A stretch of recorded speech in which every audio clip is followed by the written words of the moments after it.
김기식 변호사님 바로 만나봅니다. 어서 오세요. 안녕하십니까? 네. 안녕하세요. 네. 오늘은 이제 더 이상 여기서는 배울 거 없다로 만들고 싶긴 한데 네. 물적 분할 후 상장, 네. 자회사 물적 분할 후 상장. 지난주 금요일 날 했던 걸 아주 정말 짧게 복습하면 대충 이런 거였어요. 이게 김사훈 기자가 설명해 준 거는 물적 분할하고 상장할 수도 있지만 물적 분할할 때 공시를 꼭 해야 된다. 상장할지 안 할지. 네가 상장할지 안 할지. 만약에 거짓말하면 상장 시킬 때 불이익을 준다. 뭐 이런 거였고 또 상장할 때 물적 상장할 수도 있잖아요. 상장하면 주식 매수 청구권. 예. 반대하는 사람들은 주식 팔고 나갈 수 있는 기회를 모 회사 주식을. 모 회사 주식을 팔고 나갈 수 있도록 하는 뭐 그런 걸 주는 방안. 아니면 상장했을 때 신주인수권을 주는 방안. 자회사 공모주의 신주인수권 우선 배정. 그렇죠. 그런 걸 주는 방안. 그런 그런 등등등이 조금 논의가 된 것 같아요. 전체적으로 하여튼 아직은 결론은 안 난 것 같고. 결론은 완전히 나진 아무튼 않았죠. 이대로는 안 된다. 네, 그런 논의들이 지금 진행되고 있는 건데 어떻게 그 정도 도입되면 괜찮을 것 어떻게 같습니다. 보셨어요, 변호사님은? 그 저희 포럼에서도 작년부터 그 LG화학의 LG에너지솔루션 물적 분할하고 그 이전에도 만도도 했고 뭐 많이 있었습니다만 네. 포럼 내에서도 이 문제 가지고 세미나만 한 4번 했었거든요.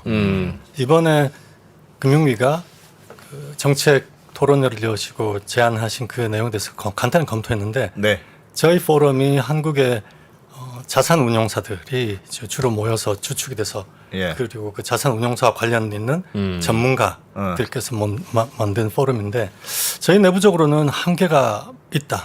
물론 도입을 하면은 없는 것보다 훨씬 낫고 네. 대환영이지만 네. 이걸로는 매우 부족하다.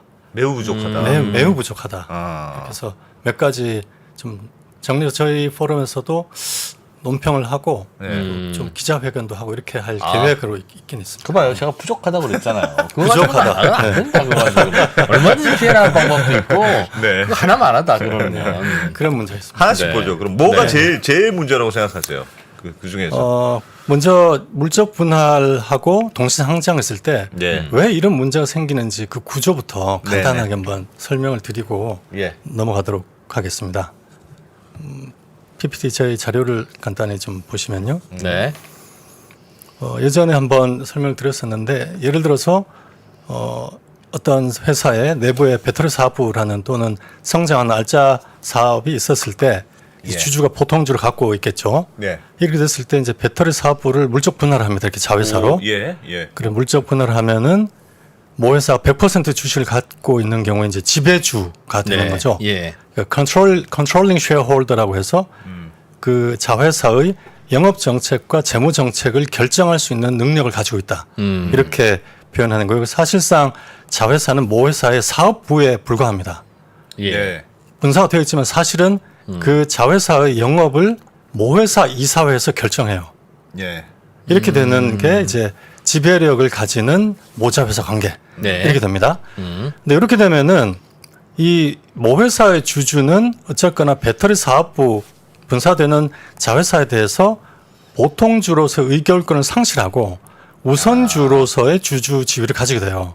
강등됩니다.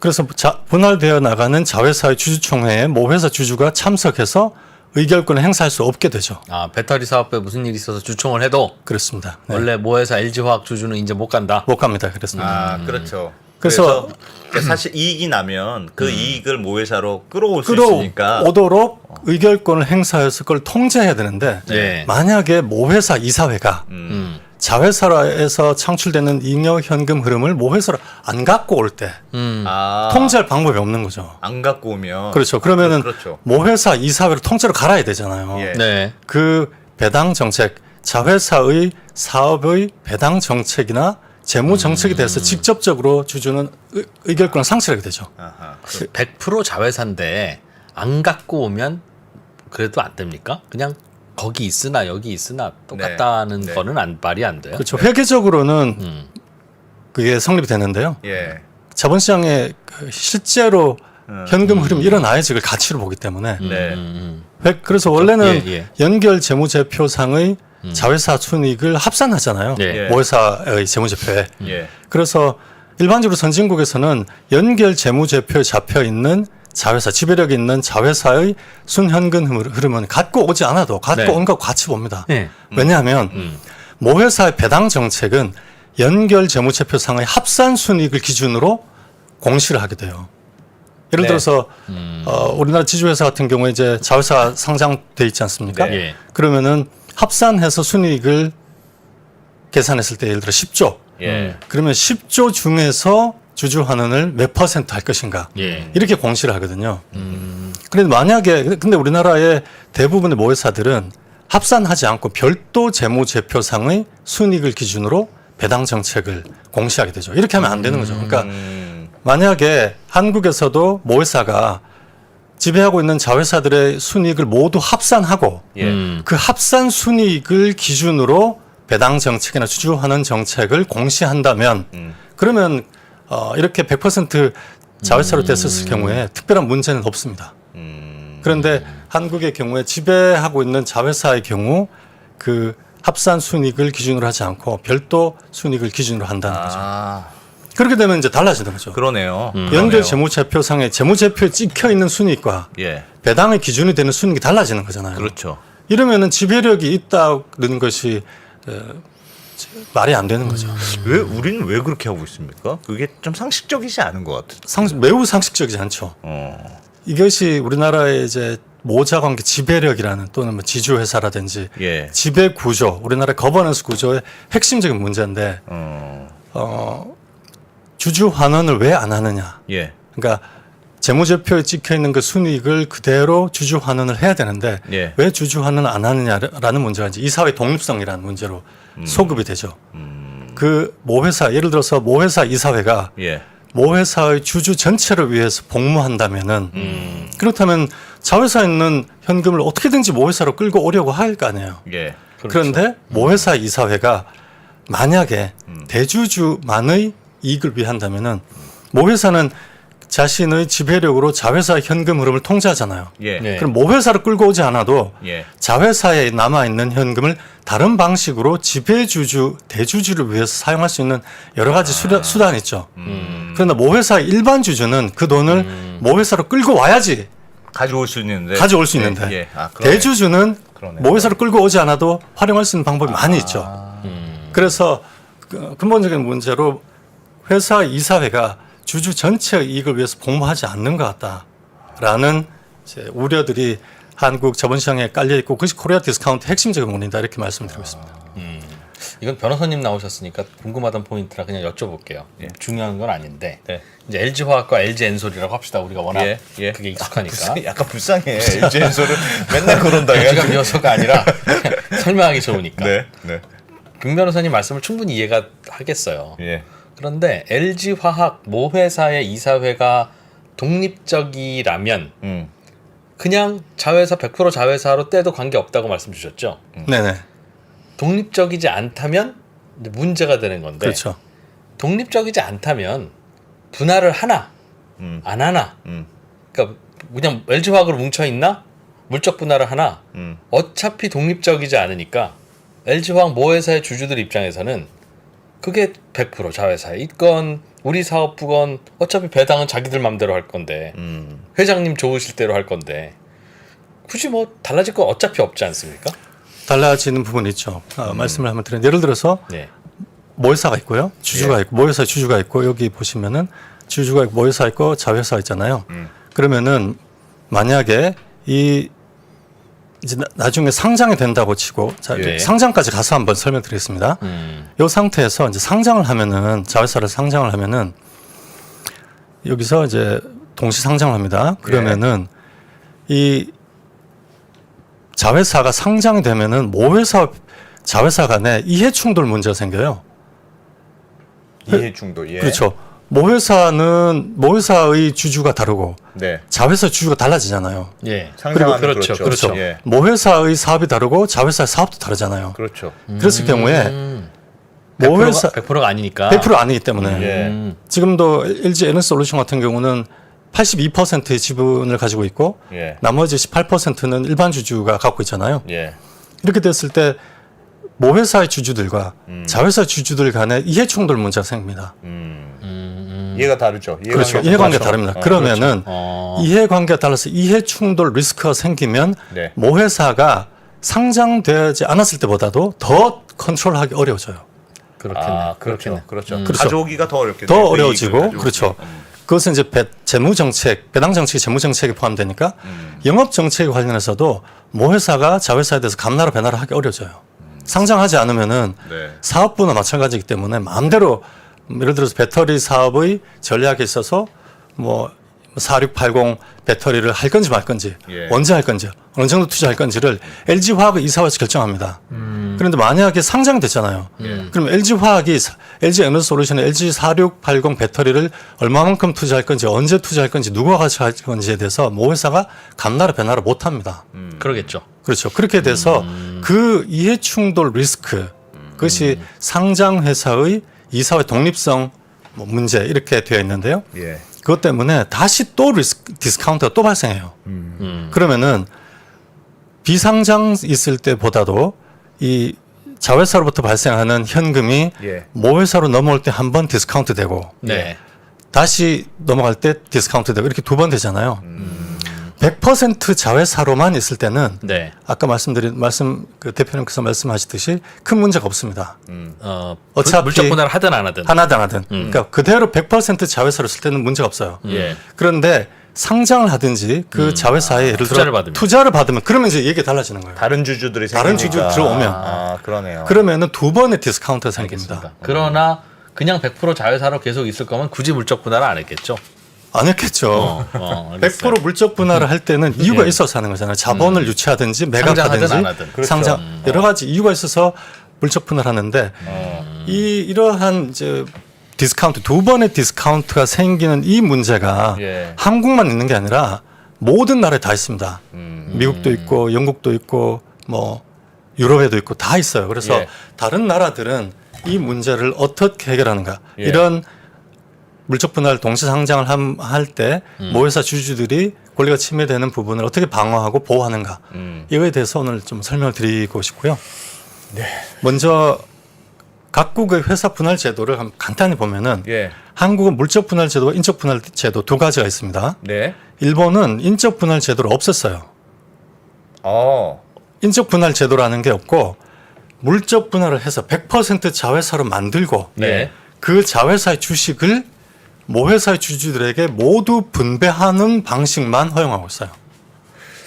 그 다시 한번 그게 설명해 인적 주시죠. 분할이에요. 그러니까 예. 실질적으로는 인적 분할과 분할이네요. 인적 분할입니다. 그게 네. 사실상. 네, 사실상 인적 분할인데 물적 분할과 인적 분할이라는 두 가지 타입을 놓지 않고 예. 그냥 하나의 분할 제도만 있어요. 만들고 예. 물적 분할을 한 뒤에 예.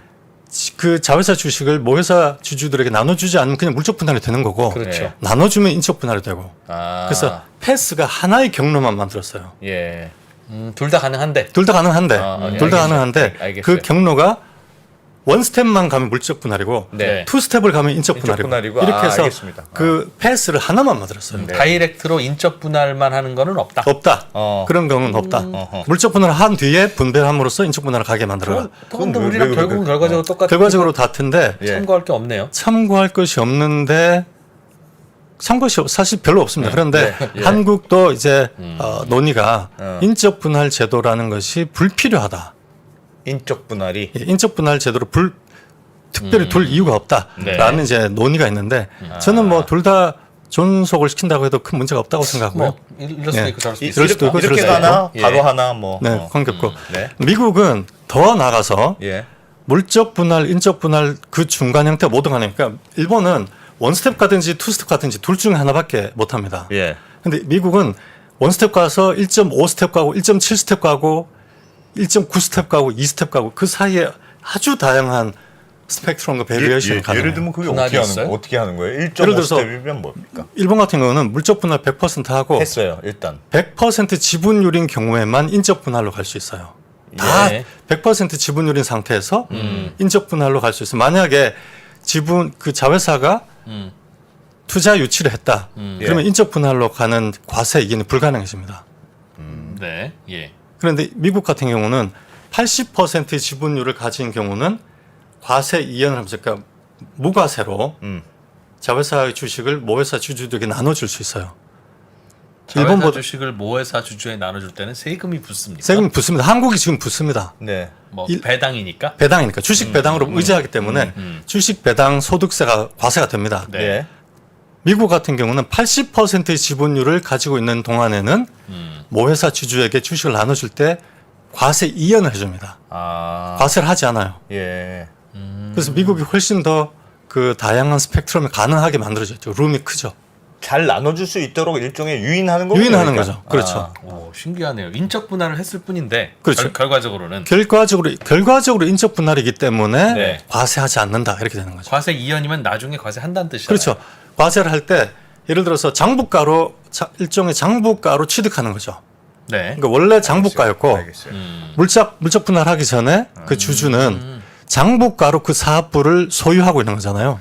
아, 그러면 양도세가 있으니까. 그래서 양수가 그러니까 그런데 만약에 이런 식으로 카빙아웃을 하고 물적 분할을 하고 그대로 주식을 나눠준다면은 그대로 장부가로 취득하는 것으로 간주합니다. 간주한다. 그래서 양도 차익이 없어요. 우리나라는 왜 그런 이슈가 없냐는 건 양도세가 없으니까 그 이슈가 없는 아니요, 거죠. 주식 분할은 양도세가 부과됩니다. 아, 인적 분할을 하면 우리나라에서도 인적 우리도 분할을 지금 하면 인적 분할하면 세금이 붙습니까? 안 붙죠. 안 붙잖아요. 인적 분할할 때는 세금이 안 붙죠. 아니 그러니까 제가 지금 궁금한 게 예를 들면 미국의 경우는 물적 분할도 가능하고 인적 분할도 가능하다면서요. 네, 네. 근데 미국도 인적 분할이라는 제도가 따로 없습니다. 따로 없고 따로 없습니다. 일본처럼 돼 있어요. 일본처럼 무조건 네. 물적 분할 한 물적 다음에 하고 그 다음에 스피노프라는 겁니다. 현금 배당하듯이 하는데 그렇죠. 그건 사실상 인적 분할이니까 세금 안 그렇죠. 내도 된다. 우리나라의 입장에서 봤을 때, 우리나라의 형태를 봤을 때 그것은 마치 인적 분할한 것과 같다 이렇게 되는 거죠. 알겠습니다. 알겠습니다. 근데 저 사례가 지금 우리나라의 문제가 되는 물적 분할 후 상장에 음. 따른 주주 피해를 일본과 미국은 어떻게 방지하고 그렇죠. 있는 겁니까? 그걸 좀 오늘 그걸 설명드리려고 네, 왔습니다. 네, 네. 네. 넘어가겠습니다. 예. 그래서 자 미국의 카브 아웃 스핀오프 제도를 한번 간단히 보겠습니다. 어떻게 네. 되냐면은 일단 한국의 물적 분할과 같이 물적 분할합니다. 일단 떼네요. 때는 네. 이것을 에쿼티 카브 아웃이라고 부르더라고요. 예. 두 번째로 그 자회사인 상태에서 자회사를 그냥 통째로 매각해버리든지 네. 일부 지분을 매각하든지 네. 아니면 신주 발행을 해서 투자를 유치하든지 네. 다양한 베리에이션이 가능합니다. 그렇겠죠? 예. 그 다음에 IPO를 합니다. 그럴 수도 있겠죠. 그런데 IPO를 할 때 일반적으로 구주 매출만 합니다. 구주 매출만 한다. 구주 매출만 합니다. 구주 매출만. 그리고 2단계에서도 실제로 투자 유치를 하는 경우에도 구주 매출만 합니다. 그 말은 돈이 모회사로 모회사로 들어갑니다. 들어간다는 모회사로. 뜻인가요? LG 화학이 가져간다는 뜻이에요. LG 화학이 가져갑니다. 예. 엔솔에는 돈이 안 들어오고. 그렇죠. 예. 일반적으로 영미나 유럽의 제국에서 네. 물적 분할을 하고 상장하는 이유는 네. 모회사가 잘 키웠던 그동안 투자해서 잘 키웠던 그 성장 과실을 회수하기 위해서 하는 거예요. 캐시. 그 자회사가 예. 필요한 자본 조달을 하기 위해서 물적 분할을 하는 동상장하지 게 않습니다. 아니고. 그렇게 되면은 모회사 주주 가치가 희석되기 희석이 때문에 되니까. 그러한 동시 상장은 허용하지 않습니다. 그런데 네. 허용하지 않는다는 식 법으로 규제되어 있지는 않아요. 예. 그것은 모회사 주주들의 의지에 달려 있어요. 그러니까 이거 우리처럼 LG 엔솔이 자금이 추가로 많이 필요하다. 한 10조 원 필요하다. 네. 그러면 구주 매출만 해서 LG 화학만 가져가면 안 되잖아요. 안 되죠. 그래서 공모주로 국민들한테 돈을 걷어야 되니까. 그렇죠. 미국에서도 그런 게 가능은 하다. 가능한데 왜 그렇게 하지 않느냐 네. 이 부분을 이제 설명을 드리겠습니다. 네. 그래서 구주 매출을 주로 하고요. 예. 그래서 상장되죠. 예를 들어서 보통 20% 정도 상장합니다. 왜냐하면 간을 봐야 되기 때문에 매각을 해버릴지. 그래서 상장을 해서 80% 지분을 들고 있다가 예. 예. 이거를 높은 가격을 받고 매각을 해서 현금을 가져올 건지 모회사가 예. 아니면은 잘 안 팔리면 그냥 그 주식을 모회사 주주들에게 배분해버리고 예. 스핀오프 인적 분할처럼 이렇게 엑싯을 해버릴 건지를 몇 년 동안 간을 봐요. 네. 근데 지금처럼 시장이 약세장이거나 시장이 나쁠 경우는 네. 디스카운트 되면서 밸류가 낮게 나쁘면? 거래가 되지 않습니까? 네. 예. 그런 때 몇 년 동안 지켜봅니다. 그래서 여러 가지 뭐 IR도 하고 마케팅도 하고 장이 좋아질 때까지 기다려서 예. 리레이팅해서 충분히 높은 가격으로 올린 후에 예. 또 매각을 테이핑을 합니다. 시장에. 이러 우리 회사 이렇게 좋으니까 우리 회사 갖고 있는 걸 당신들이 사면은 훨씬 당신 회사에 시너지가 난다 해서 팔 건지 그렇게도 잘 안 팔리면은 모회사 주주들에게 다 나눠져 버리고 엑시트 해버립니다. 그러니까 주로 이거는 완전히 그러니까 모회사 모회사의 이익을 위해서 하는 잘 거예요. 키운 사업을 그렇죠. 잘 팔고 차익 실현하기 위해서. 차익 실현하기 위해서는 그러면 투자 회수. 변호사님, 예를 들면 LG 엔솔처럼 대규모 투자 자금이 필요한 경우도 있을 있죠. 거 아니에요. 있죠. 그러니까 있죠. 내가 잘 사업부로 키웠는데 있죠. 대규모 자금이 필요해요. 그렇죠. 그럴 경우는 그럼 어떻게 합니까? 그런 경우는 그런 경우를 이렇게 이제 하면은 이제 설명 마저 드리면은 네. 미국 경우는 80% 지분율을 갖고 있어야지 예. 과세 이연이 되기 때문에 보통 구주 매출을 20%까지만 합니다. 그리고 투자 유치를 한다면은 10% 신주 발행을 하고 10%는 구주 매출하고 이런 식으로 합니다. 그래서 지난 금요일 날 이진우 대표님께서 이 질문하셨듯이 네. 만약에 이 아주 예를 들어서 배터리 사업부라든지 성장 사업부에 뛰어난 인재들을 필요로 해서 네. 스톡 옵션을 주고 줘야 되고. 이 인재들이 나중에 IPO를 해서 그걸 엑시트할 수 있는 기회를 주기 위해서는 일부 구주 매출도 해야 되거든요. 예. 그래서 10%는 신주 발행을 하고 10%는 구주 매출을 하고 이런 식으로 하고 그래서 매각의 기회를 보다가 잘 안 팔리면은 네. 나머지 80%를 통째로 매각을 하는데 안 팔리면은 주주들에게 나눠주고요. 그런데 이렇게 하는 경우가 이제 80% 지분을 유지하면은 모회사 주주가 과세 이연을 받으면서 주식을 배분받을 수 있기 때문에 최선인데 예. 말씀하신 대로 대규모 신주 인수가 필요한 경우도 있을 수 있잖아요. 예. 그런 경우가 말을 하자면은 최근에 글락소스미스클라인이라는 영국이라는 제약회사가 예. 할리온이라는 건기식 회사, 건기식 회사를 분사하면서 하면서 지금 추진하고 있는 계획과 아주 유사하다. 그걸 한번 설명을 드리겠습니다. 네, 어떻게, 예, 예, 어떻게 예. 하고 그건 보죠. GSK는 어떻게 했냐면은 예. 최근 GSK가 소비자 헬스케어 부문 이 건기식 분야예요. 네. 바이오 그러니까 신약 제약 분야가 아니고 건기식 같은 식품. 분야예요. 식품 분야 부문을 물적 분할을 하고 네. IPO를 하겠다라는 계획을 발표했어요. 네. 그래서 지금 아직은 뭐 물적 분할이 되지 않았는데 예. 1단계는 그래서 물적 분할하면 카빙 아웃을 합니다. 예. 그 회사 이름이 할리온이라는 이름으로 이제 잠정 정해져 있어요. 네. 그 다음에는 IPO를 하고 그리고 스핀오프란 말은 자회사 주식을 모회사 주주에게 다 나눠져 버리는 걸 의미하는 거예요. 네. 이렇게 됐을 때 어떻게 되냐면은 최종적으로 IPO를 하고 스핀오프를 하게 되면은 주주 구성이 어떻게 되냐면은 할리온의 주주 구성이 GSK의 원래 주주가 54.5% 가집니다. 네. 그리고 파이자가 이 사업에 투자했어요. 예. 예. 그래서 32% 지분을 가집니다. 저건 신규 투자잖아요. 원래 GSK의 사내의 소비자 헬스케어 부분일 때 파이자가 투자했어요. 예. 근데 GSK 모회사에 투자했겠죠. 모회사에 투자했죠. 저거는 그래서 그럼 모회사 주주들 지분율과 비슷하겠네요. 비슷하게 네. 될 것 같고요. 예. 제가 기사를 좀 보다가 와서 예. 정확하게 예. 그 네. 구조를 그렇게 모르는데 되겠네요. 그렇게 된 것 같습니다. 사실상 인적 분할이네요. 인적 불합니다. 이 GSK 이 사례를 제가 저희 포럼에서 토론하면서 이나무 교수님께서 네. 네. 이 사례를 탁 알려주시더라고요. 공부해 보라고. 그래서 공부를 보니까 아주 우리나라에서 검토해 볼 만한 아주 독특한 사례예요. 그리고 GSK가 6%를 갖고 있습니다. 네. 그리고 스코티시 리미티드 파트너스라는 헤지 펀드가 7.5%를 가지게 돼요. 이 구성이라면은 IPO 스핀오프 하기 전에 네. GSK가 54.5 더하기 6 해서 60.5%의 지분을 가지고 있었잖아요. 네. 80%가 안 되잖아요. 네. 네. 그래서 미국의 입장에서 봤을 때는 과세 이연 혜택을 못 받습니다. 네. 네. 그럼에도 불구하고 주주들이 이걸 허용할 것인가 라는 이제 문제가 남는 거죠. 그래서 이 GSK 이 물적 분할 스핀오프 계획을 발표한 후에 네.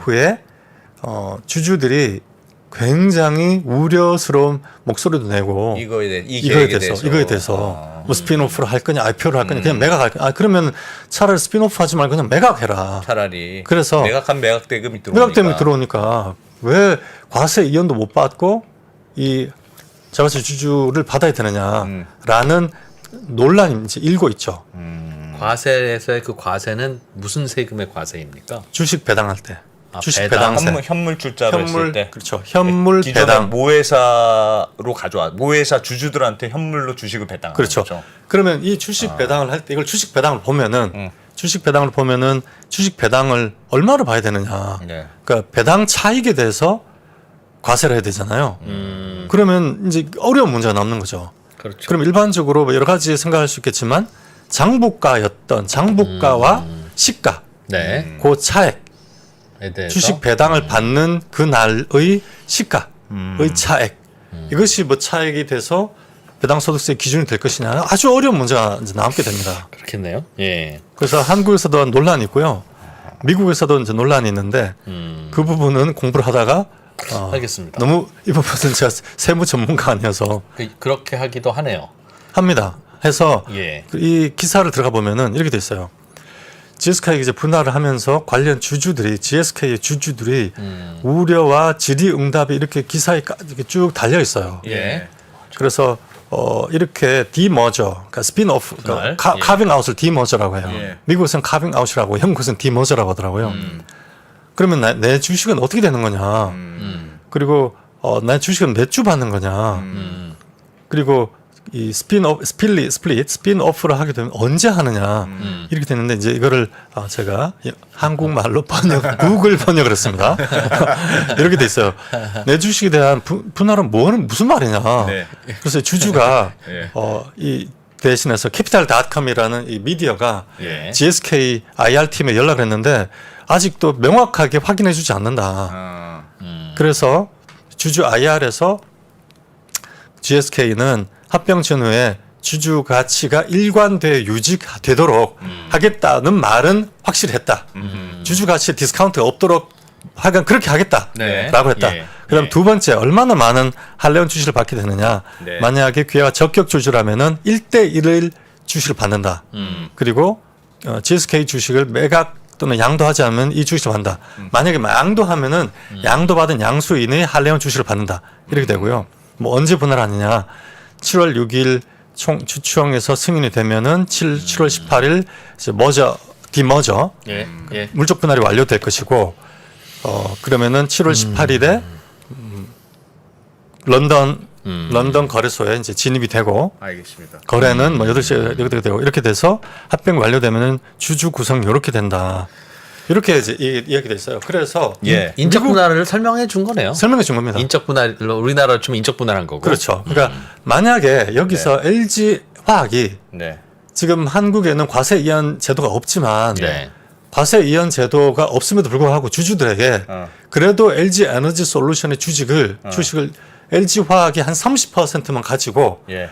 50%를 주식 배당을 받으시겠습니까? 라고 물어보면 돼요. 그럼 주주들이 다 만세 부르면서 받겠다고 할 거 아니에요. 네. 네. 네.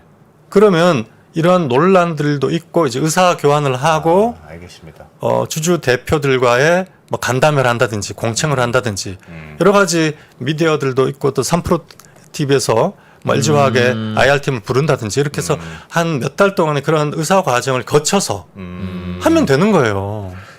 변호사님 그러면 이런 거예요. 그러니까 미국의 경우도 영국의 경우에도 물적 분할로 상장하는 경우들이 있다. 있습니다. 물적 네. 분할해서 상장하는 경우들이 있는데 그러니까 우리는 예를 들면 인적 분할을 하느냐 물적 분할을 하느냐에 따라서 막 이해관계 확 달라지잖아요. 그렇죠. 물적 분할하고 상장하면 미국 난리 난 거잖아요. 넌 그렇지 않습니다. 근데 미국의 경우는 그러니까 예를 들면 물적 분할로 상장을 하더라도 그렇죠. 주주를 보호하면 되는 거예요. 그 받은 구주 매출을 주로 매출을 일단 상장하거나 하고, 그렇죠. 혹은 상장한 주식을 모회사의 주주에게 주주들한테 나눠 선물 배당을 주거나 하거나 그래서 사실상의 인적 같은 분할 효과를 같은 효과를 만들면 늘 됩니다. 한다. 네네. 그래서 논란이 별로 없다. 이 말씀이네요. 그 말씀이에요. 아. 그리고 만약에 신주 발행을 해서 자본 예. 조달을 굳이 하고 싶다면은 예. 주주들과 소통을 하고 일부는 예를 들어 LG 에너지 솔루션의 높은 멀티플로 뭐 PER 100배로 자본 조달을 해서 일부는 이렇게 자본 조달해서 키우고 회사를 키우고 그리고 한 50% 정도만 LG화학 주주들에게 배분하는 것이 오히려 LG화학 주주들에게는 더 좋습니다. 라고 설득하면 되는 거죠. 이렇게 하면은 어제 그때 그 금융위에서 논의했던 IPO 할 때 신주 인수권을 주로 말할 그런 것도 없네요. 문제가 그냥 발생하지 않고 그건 너무 복잡하고 할 것도 없네. 그냥 받은 주식을 현물 배당하면 되는 하면 거잖아요. 되는 거죠. 네. 과세 이연이 문제인데 그래서 지금 LG화학이 딱 82% 갖고 있거든요. 예. 제가 봤을 때 미국의 이러한 스핀오프를 염두에 둔 게 아닌가라는 생각도 좀 들어요. 그래서 지금 한국의 국세 세법에 소득세법에 예. 과세 이연 제도가 없거든요. 지금. 지금. 그래서 저는 금융위의 정책위에서 오히려 세법상에 미국 같은 과세 이연 제도를 빨리 도입해라. 이것이 해법이다. 주주 보호를 위한 최선의 방안이다. 저는 그렇게 보고 있고요. 지금은 인적 분할을 하면 그럼 배당 소득세가 우리나라도 부과됩니까? 안 됩니다. 인적 분할한 배당세가 부과되지 않습니다. 물적 분할 후에 사실상 인적 분할 효과와 똑같이 모회사 주주들에게 주식을 배당하면 이건 배당 소득세가 붙습니다. 똑같은 행위에 대해서 똑같은 행위. 그러니까 100% 자회사를 만들었다가 네. 그 주식을 주주들에게 그대로 나눠주면 인적 분할과 똑같잖아요. 그렇습니다. 그런데 주식 배당 소득세가 부과됩니다. 그래서 인적 분할이라는 게 있어요. 따로. 그래서 이 문제는 세법상의 문제예요. 사실은.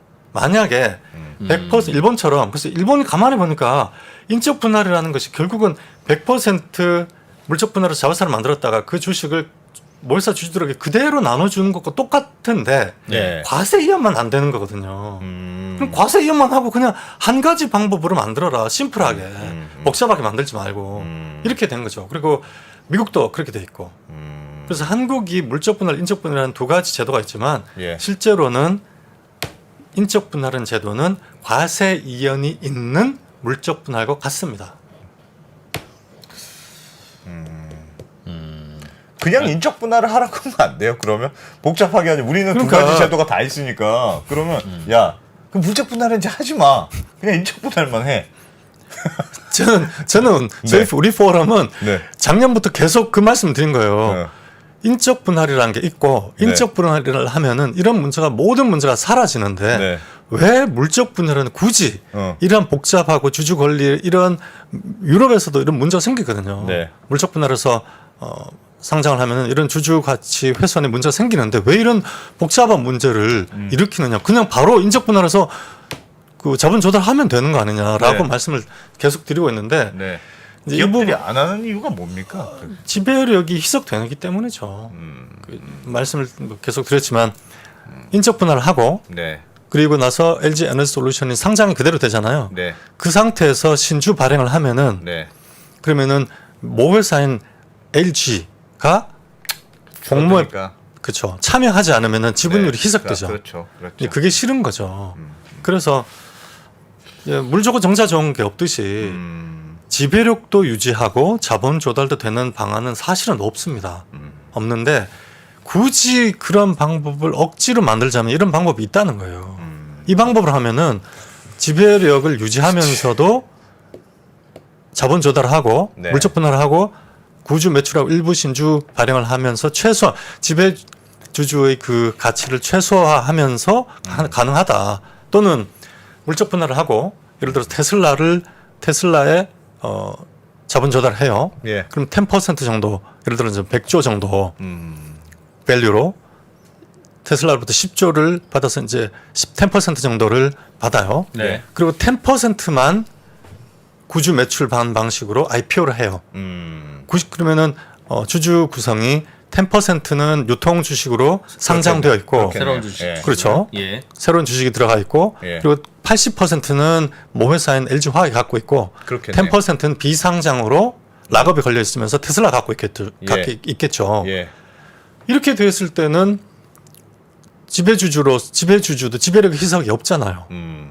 그렇죠. 이 상태에서 그냥 주주들에게 80%의 지분 중에서 한 50%를 배분하면은 지배력의 훼손 없이 제3자 유치도 하고 그리고 상장도 하고 이런 가능한 방법이 있다.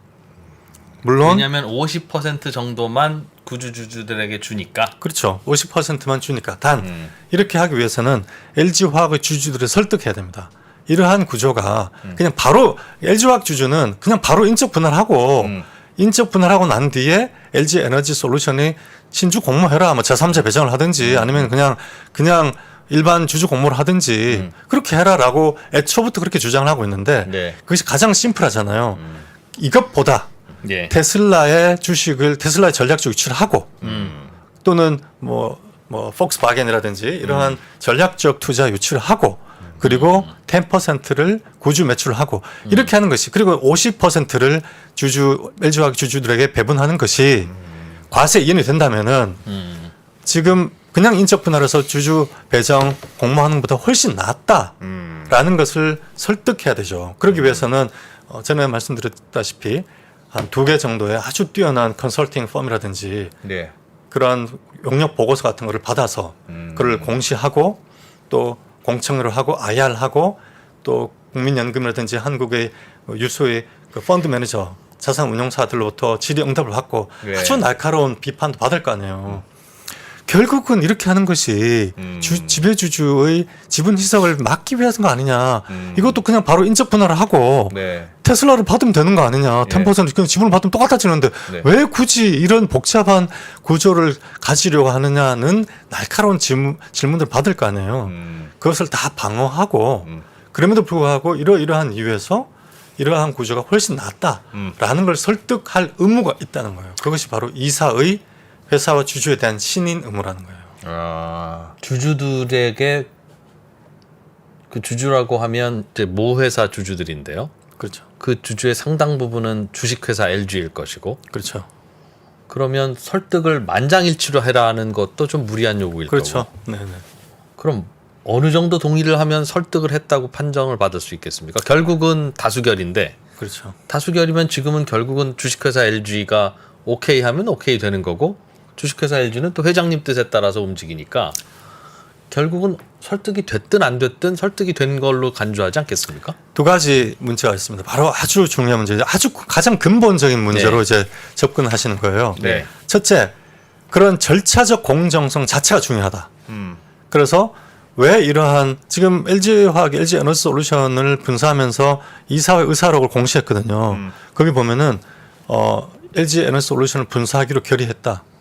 끝. 아무런 왜 LG 에너지 솔루션을 분사하는 것이 LG화학에 도움이 되는지 아무런 설명이 없어요.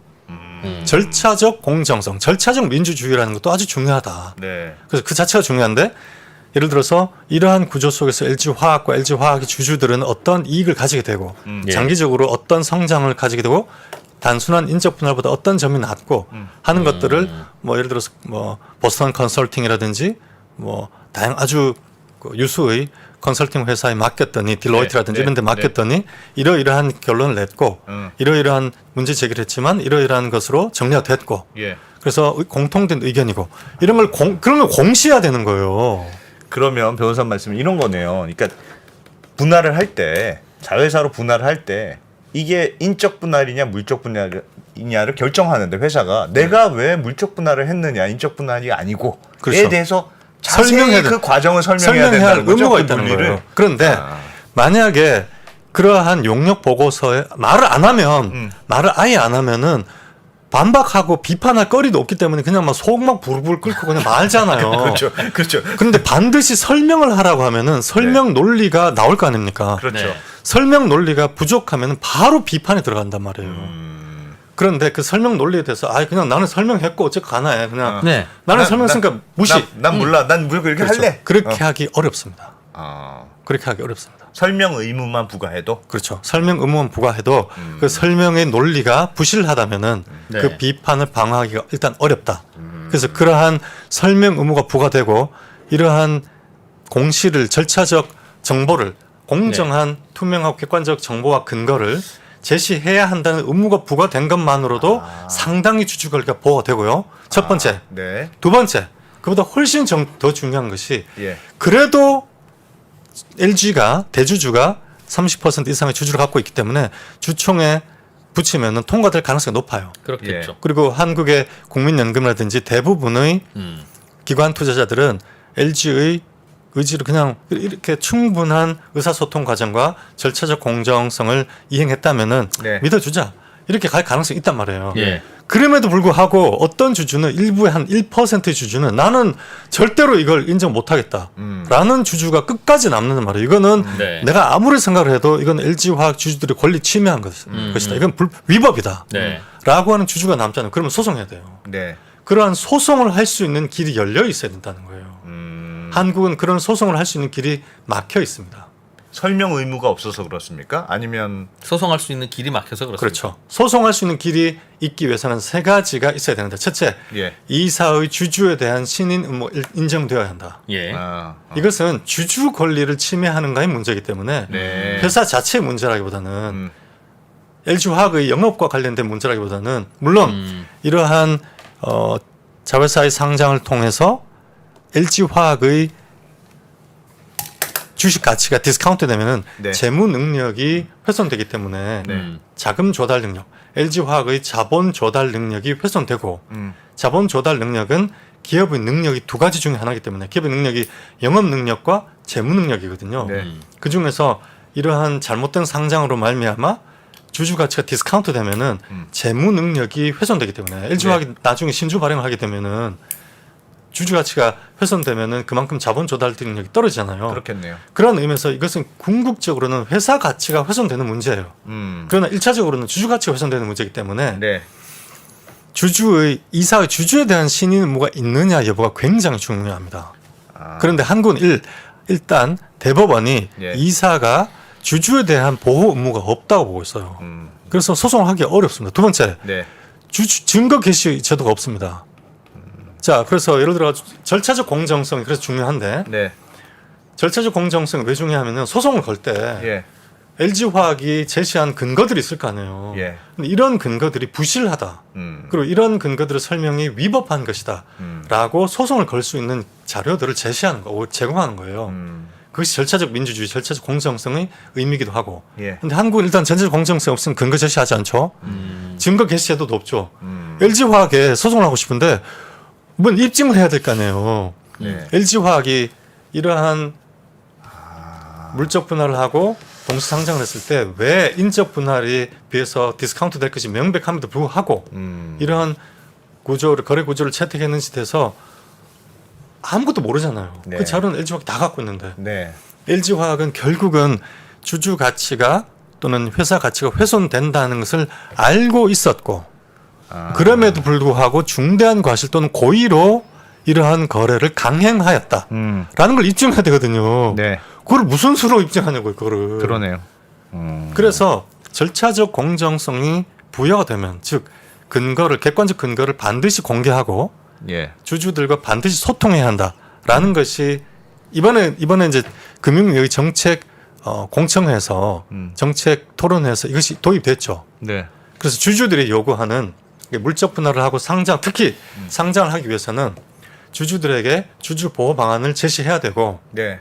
그리고 주주들이 이거에 대해서 이러이러한 주주 보호 방안을 도입해라라고 하면은 그에 대해서 받아들일 건지 말 건지에 대해서 설명을 해야 한다라는 이제 의무를 부과했죠.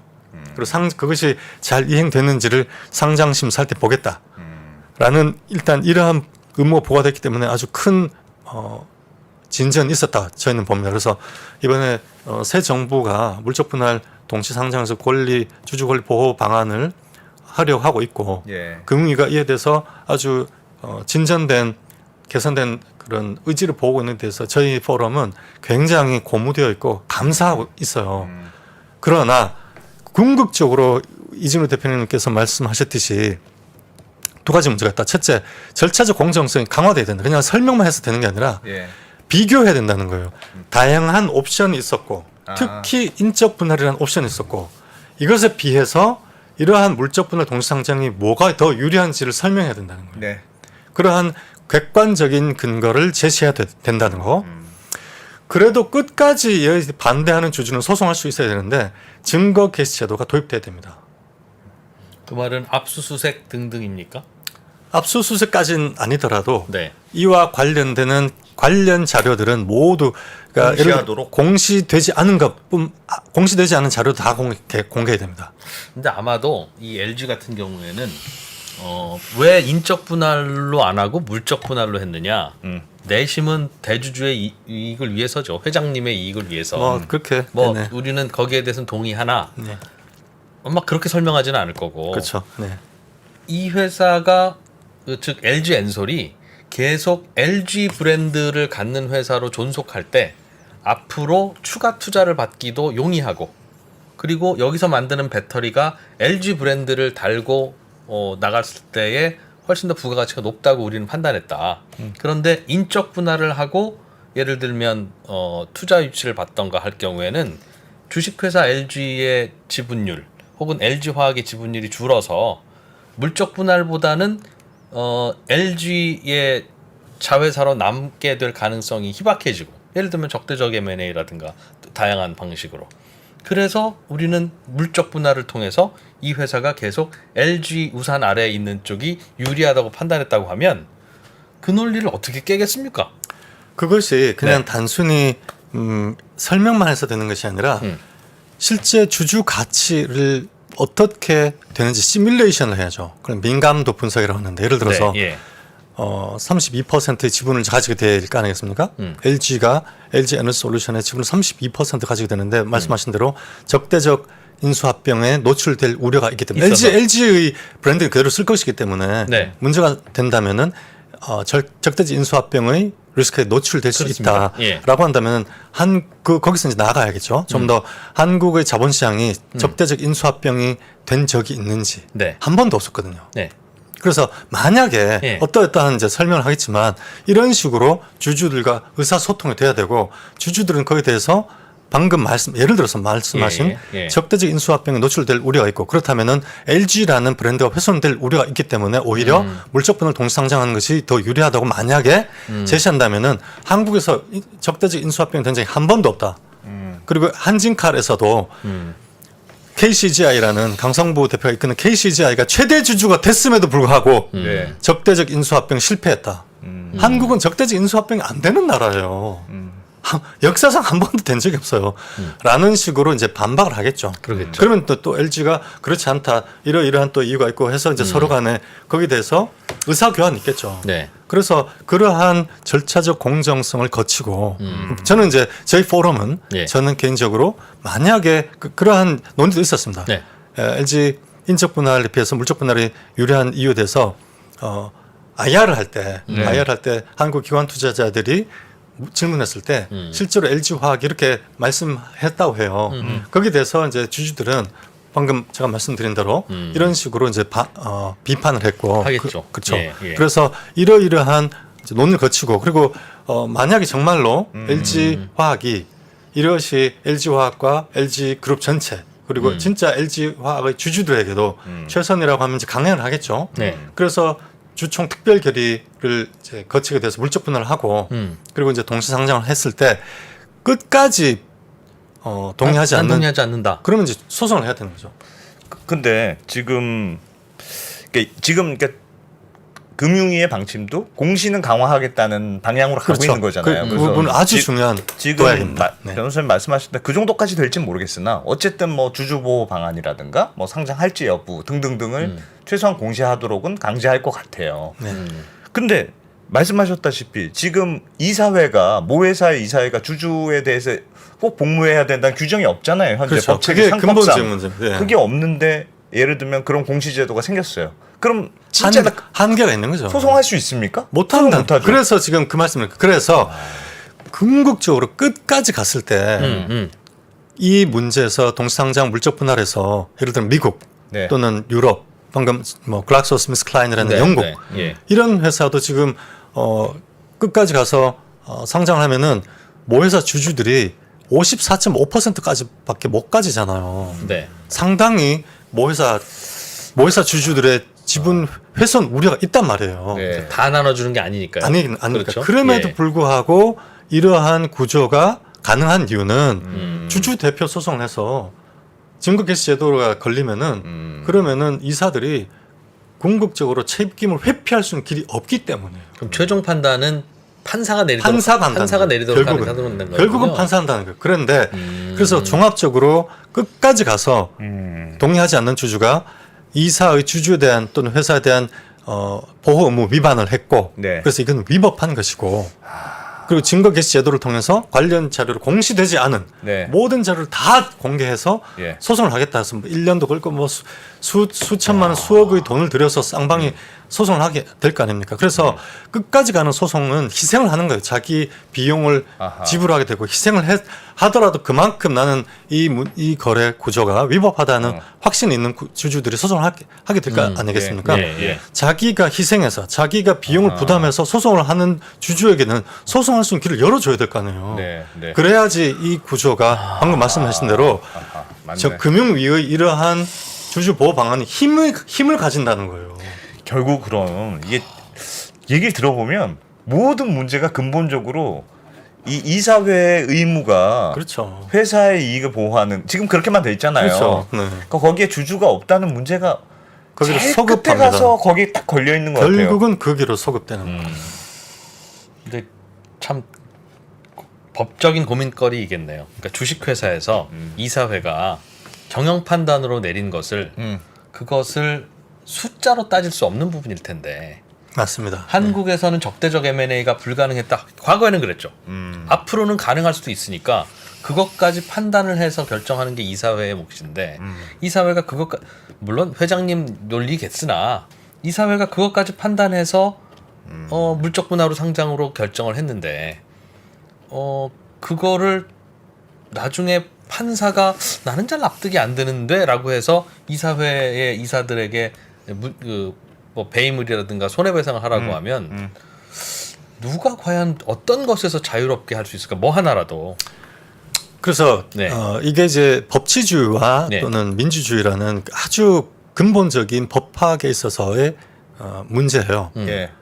법은 어디까지 한계를 둘 것이냐. 그렇습니다. 예. 위법이란 재량, 경영, 그래서 경영 판단의 원칙이라는 것이 예. 인정되고 이사회에는 경영진은 광범위한 재량이 인정됩니다. 네. 그래서 어느 나라든지 한국도 마찬가지고 네. 이러한 거래 구조가 웬만하면은 주주들의 이익과 회사의 이익을 위해서 인정되는 것이라고 이제 추정을 하죠. 그래서 그럼에도 불구하고 진짜 이것은 명백하게 주주 이익을 위반했다고 볼 수 있는 근거가 이제 제시가 되는 거죠. 원고가. 그런데 이 문제 이제 이게 마지막 근본적인 문제인데 미국에서도 예. 주주 대표 소송이 1년에 100건도 넘게 제기되거든요. 네. 예. 그런데 끝까지 판결이 가는 경우가 10%도 안 됩니다. 나머지는 다 합의를 보거나 중재로 끝나요. 그 중에서 끝까지 가는 소송 중에서 승소하는 확률이 반밖에 안 됩니다. 그럼 100건도 넘는 주주 대표 소송에 5%네, 5% 5건밖에 끝까지 소송을 가서 판결해서 승소하는 경우가 5건도 안 됩니다. 그럼에도 불구하고 주주 대표 소송이라는 것 또는 이사의 주주된 보호 의무 그리고 증거 개시 제도가 왜 의미가 있는지 왜냐하면 패소하면 파산하기 때문이에요. 그렇죠. 패소하면 파산하기 때문에 그 어간에서 주주의 권리와 이사의 재량이 균형을 이루면서 이렇게 저울 시대에 따라서 그럼 합의할 때는 이사가 개인 돈으로 합의를 봅니까? 그렇죠. 결국은 그렇게 되는 거죠. 무서워서 이사 하겠어요. 그래서 미국에서는 오히려 남소의 우려가 있기 때문에 네. 이 주주 대표 소송 또는 클래스 액션이라고 하는 네. 이런 부분들을 제어하려고 하는 움직임도 있지만 그때도 말씀드리지만 그럼에도 불구하고 이러한 주주 권리를 보호하는 이러한 자본시장을 보호하는 제도가 미국을 지금 이렇게 위대한 나라로 만들었다는 그런 자유민주주의에 확신이 있기 때문에 알겠습니다. 유지가 되고 있는 어떤 것이라고 방향으로 볼수 뭐를 있죠. 보완해야 되는지는 명확하게 이해가 됐어요. 그렇죠. 알겠습니다. 그래서 저는 그 세 가지 이사의 주주에 대한 보호 의무 그리고 증거 개시 제도, 네. 집단 소송 제도 예. 이것을 도입해야 한다 하는 것으로 알겠습니다. 그리고 현물 배당, 현물 배당. 예, 지금 현물 그래서 뭐 20%라도 네. 현물 배당을 해서 일단 LG화학 주주들에게 배분을 하셔야 된다. 이 말씀 들어보니까 물적 분할로 상장해도 뭐 이렇게 다양한 또 고민들이 있고 방법들이 있긴 있네요. 있습니다. 보니까 네네. 무조건 그거 하면 죽일 놈이다. 는 건 아니네. 너무 일방적으로 피해를 봤다는 거죠. 그러니까 이렇게 자회사 물적 분할로 상장을 하면 네. 그 회사를 또 물적 분할하고 또 상장할 수도 있잖아요. 그러니까. 영원히 계속. 그러니까 뭐가 있긴 있어야 그건 돼요. 좀 지금. 문제인 건데. 이대로 냅두면 안 돼. 그러니까 적절하게 그냥 납득될 만큼 하여튼 합의 보고 와 이제 네. 그 컨셉인 것 같아요. 주식 매수 청구권 매수 가격 결정 문제가 이제 시가로 돼 있어서 네. 시간이 거의 다 됐습니다. 다 써서 예, 간단하게 해보시죠. 예, 간단하게 예. 우리나라는 시가로 결정하게 돼 있잖아요. 네. 근데 시가로 이렇게 딱 못 박은 나라가 한국밖에 없거든요. 어떤 주식 매수 청구권 말씀이십니까? 그러니까 반대할 때 반대 주주. 물적 분할해서 내 주식 사가쇼. 그렇죠. 할 때. 물적 분할을 할 때 예, 예. 예를 들어서 뭐 동상장 하겠다. 그런 동상장 목적으로 물적 분할을 하는 경우에 나는 네, 그러면은 네. 엑시트 하겠다. 네. 반대한다. 그건 네. 좋아요. 라고 주식 반대 청구, 주식 매매 그렇죠. 청구하는 건 좋아요. 그렇죠. 네. 그러면 주식 매수 청구권 가격을 얼마로 결정할 것이냐는 문제는 없는데 네. 한국은 시가로 결정하게 됐어요. 언제 시가? 결정한 거에 뭐 평균 가격 이렇게 그렇죠. 되겠죠. 이사회 결의를 한 날 이전 2달, 한 달 그렇죠. 전에 네. 이를 가중 산술평을 이게 하는 거예요. 불거지지 않은 주가. S 그렇죠. 그렇죠. 예. 그것이 일본으로 말하자면은 사또 나가리 노바 가격이라고 하거든요. 네. 나가리 세바 가격이라고 이 네. 이사회 결의가 없었다면 인정되었을 가격 그렇습니다. 예. 이렇게 되는데 예. 최근에 일본 상법이 개정되면서 음. 합병 이후에 기대 이익까지 포함해야 한다라는 것으로 상법을 개정했어요. 그러니까 일단 시가로 결정하는 그런 반대주주의 매수 가격을 예. 시가로 결정하는 나라는 한국밖에 없다. 네. 다른 나라들은 다 그냥 페어 밸류라고 돼 있어요. 법에 공정가치. 공정 가치라고 돼 있어요. 네. 모든 나라들이 그렇겠죠. 한국 빼고 네. 다 모든 나라. 일단 잘못 이것이 가는 문제가 거든. 있어요. 네네. 예. 이것이 문제가 있어요. 두 번째로 공정 가격이 다른 나라들도 일단 시가를 기준으로 원칙으로 하겠죠? 봅니다. 네. 그러면 그렇지만 주주가 예를 들어서 한 번도 적자 난 적이 없는데 지난 10년 동안 한 번도 적자 난 적이 없는데 PBR 0.4 네. 이러면 이걸 받아들일 수가 없잖아요. 이것은 잘못된 가격이다. 네. 오염된 가격이다라고 주장을 하고 자산 가치로 할 수 그죠. 있도록 PBR 한 배는 받아야겠다라고 주장하고 그것을 말씀하시죠? 소송상 다툴 수 있는 권리는 부여돼야 되는데 한국에 지금 시가라고 돼 있는 이 규정에 따르면은 그것이 굉장히 어렵다는 거죠. 지난번에 동원산업 합병했을 때 바로 그 이슈하고 문제입니다. 똑같은 바로 거네요? 그 문제입니다. 그거긴 해요. 그래서 금융위께서 하신다면은 이왕 할 이거 때. 이왕 하시면은 공정 가치로 그래. 하시고 그냥 나머지 문제는 시가를 법원에 맡기는 거예요. 법원도 기본적으로는 시가가 원칙으로 하지만 제일 문제되는 거 이거예요. 적자 난 적이 없는 회사인데 적자 난 적이 한 번도 없는 회사인데 네. PBR 0.4 이런 일은 있을 수가 없는 거죠. 적자 난 적이 없으면 PBR 한 배는 무조건 넘어야 되는 근데 거죠. 그걸 회사가 잘못한 게 아니라 시장이 가격을 잘못 시장이 가격을 매긴 그런 걸 건데. 그렇게 하라고 하면 PBR 1 이하의 회사는 그 어떤 결정도 못 한다. 그래서 그렇게 되면은 그게 되잖아요. 주주의 이제 회사 이사회의 경영 책임의 문제로 가는 거죠. 그러면 회사 나가시고 주주 가치를 알겠어요. 적정 가치 위로 올릴 수 있는 이 말은 이사 예를 들어오시고 들면 나서 해라. 그러니까 회사가 의도적으로 주가를 떨어뜨리고 결정하는 걸 방지하자 그런 그렇죠. 그런 그 취지이신 말씀입니다. 거죠? 그런 취지입니다. 그렇죠. 네. 그럴 수 있지. 그럴 수도 있지. 알겠습니다. 시간이 넘어서 네, 네. 이거 하나가 이렇게 복잡한가? 야, 이제 너무 할 게 너무 많아. 자, 이거 하나가 이렇게 복잡할 일이야? 김규식 변호사였습니다. 고맙습니다. 고맙습니다. 감사합니다. 네. 네.